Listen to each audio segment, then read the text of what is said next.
Hi guys, welcome back to my channel. Day 20, One Day, One Knowledge.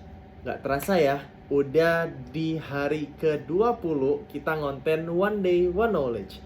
Hari ini, aku baru banget ya, kayak diskusi gitu, ngobrol sama ChatGPT.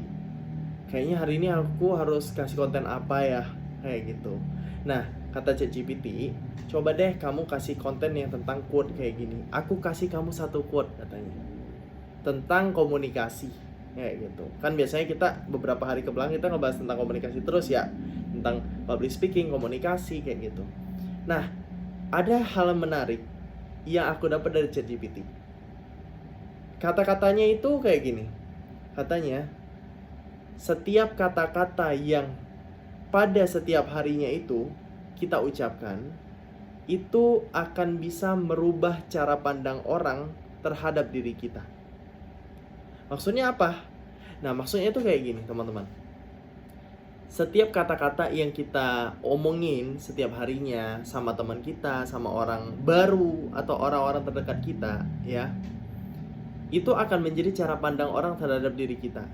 Contoh, misalkan kita ini hobi untuk ngobrolin tentang gimana ya caranya biar bisa percaya diri gitu. Nah, orang akan memandang kita, waduh, kalau aku ngobrolin tentang percaya diri sama si ini nih, wah nyambung kayak gitu. Karena dia emang kayaknya nyambung deh tentang bahas topik ini, dia paham deh tentang topik ini. Nah, orang akan memikirkan kayak gitu cara pandangnya. Nah, misalkan contoh lagi, aduh, kita nih sering banget ngobrolin tentang masakan. Kamu tahu nggak sih tentang makanan ini, makanan itu, cara masaknya tuh gini loh, bumbunya tuh ini. Orang seketika akan memandang, aduh, kalau soal masakan tanya aja deh ke dia. Kalau aku ngobrolin soal masakan, nyambung nih kalau ke dia. Gitu. Sesimpel itu. Karena kenapa?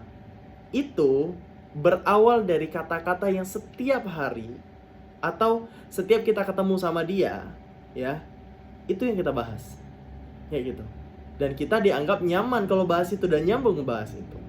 Nah, aku baru keinget satu video yang waktu itu aku temuin di Reels IG kalau nggak salah. Kata-katanya kayak gini, ya. Jadi setiap orang itu kurang lebih maknanya kayak gini. Setiap orang itu akan mengetes kamu. Ini konotasinya tuh maksudnya tuh pas awal-awal kenal ya. Ngetes kamu itu dari cara kamu berbicara, dari topik yang dilemparin sama dia. Nah, kalau topik itu bisa membuat dirimu nyaman, maka dia akan lebih naik lagi topiknya. Kalau kamu nyaman, naik lagi topiknya dan seterusnya. Contoh, kalau kamu ini dari segi negatif, ya. Kalau kamu baru kenal sama seseorang, ya, tiba-tiba dia lemparin topik ke kita, kayak gitu. Contoh tentang mungkin ya awal-awalnya masih positif nih.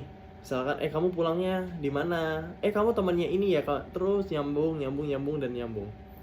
Nah, besoknya dia akan mengulang topik itu lagi. Di sekitar itu, masih di sekitar itu. Karena kenapa? Dianggapnya kita nyambung.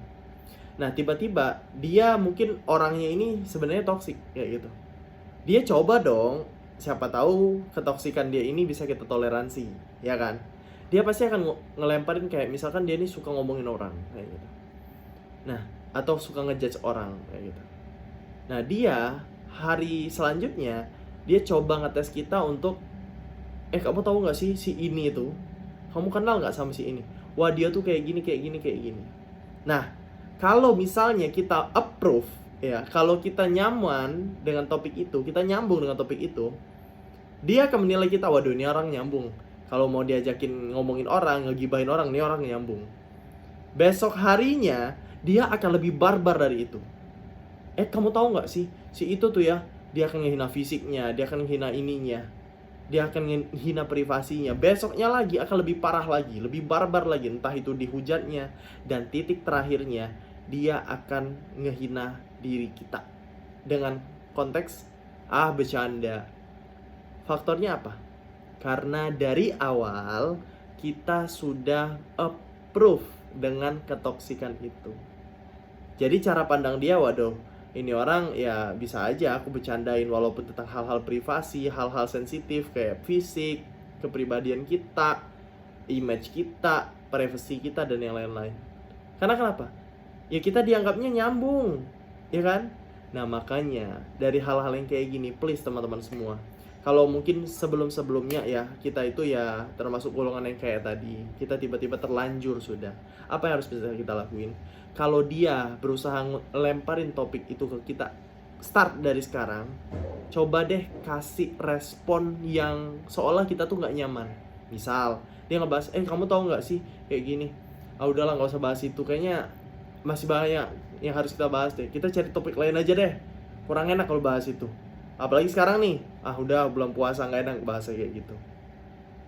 Dia kalau kita berusaha kayak gitu, dia akan berpikir, waduh nih orang kayaknya udah nggak mau lagi deh bahas topik kayak gini, dia udah nggak nyaman deh. Pokoknya setiap dia mau bahas hal-hal yang negatif kayak gitu, kita langsung tolak guys. Nah dari penolakan kita itu sama saja kita memberikan boundaries, ya. Kita memberikan batasan terhadap diri kita sendiri dan dia. Jangan sampai ini orang bisa over ke kitanya, apalagi membahas hal-hal yang negatif-negatif kayak tadi. Biar cara pandang dia kayak gini, waduh ini orang kayaknya nggak bisa main-main lagi deh. Ini orang kayaknya nggak cocok kalau bahasa kayak gini, kayak gitu. Jadi coba deh hal-hal yang positif-positif aja. Nah kalau dia melemparkan hal positif, kita terima, kita respon yang baik. Biar apa? Cara pandang dia kayak gitu loh.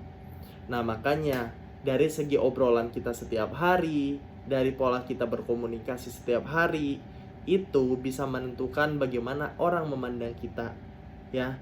Genre omongan kita itu bisa dilihat dari situ teman-teman. So mulai sekarang ya, coba deh kita perbaikin cara kita ngobrolnya, topiknya kita perbaikin. Jangan asal-asalan topik kita bisa approve, ya. Usahakan kita approve hal-hal yang positif-positif aja, biar orang nggak memandang kita itu adalah orang yang kayaknya dia ini tuh toxic juga deh, kayaknya dia ini orangnya kayak gini juga deh, kayak gitu. Okay, maybe enough. Thank you for your watching this video and bye bye.